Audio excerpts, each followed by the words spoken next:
Anybody can taste coffee. There are 10% of people in the world that is classified as a super taster, which have got more capillaries on their tongue and they can taste better.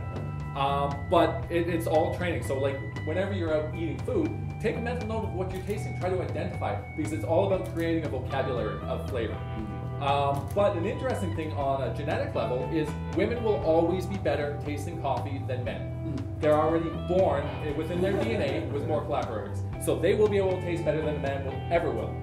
Eat a strawberry, make a mental note of what you're tasting. If you're eating a melon, whatever you're eating, make a mental note of it so then that way you've got something to pull from when you come to the table. And it doesn't matter what you're tasting, it gives you the ability to identify a lot more of what's going on in what you're tasting. And it's as simple as spending an extra 5 seconds on when you're eating something to just make that mental memory.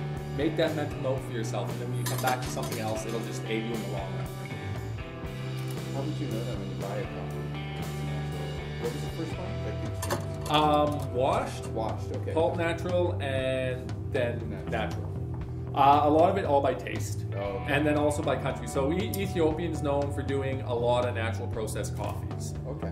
They've also got a lot of washed. Places like, say, Peru, Central America. The majority of the coffees that come out of Central America are all washed. You have a few places in Costa Rica that are doing honeys, but the majority of Central America is all washed coffees. Same with Kenya. For me, it's just, you find so many different flavor compounds in coffee that there are literally some coffees you'll taste and it'll taste like a green pepper, or it'll taste like pepper, or it'll taste like cinnamon, blueberries, melon. All of those characteristics are compounds that you can find in coffee.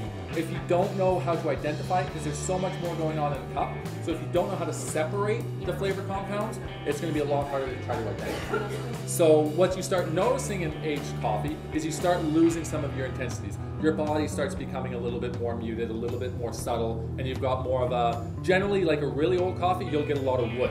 Like you pulled out wood in there, that's perfect, because that is an aged coffee.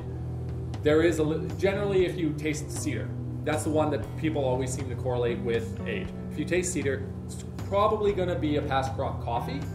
But that being said, is like I said, there's no wrong answer when coming tasting coffee. Me saying I taste cedar could be you tasting smoke or hickory. It's all about having your flavor language.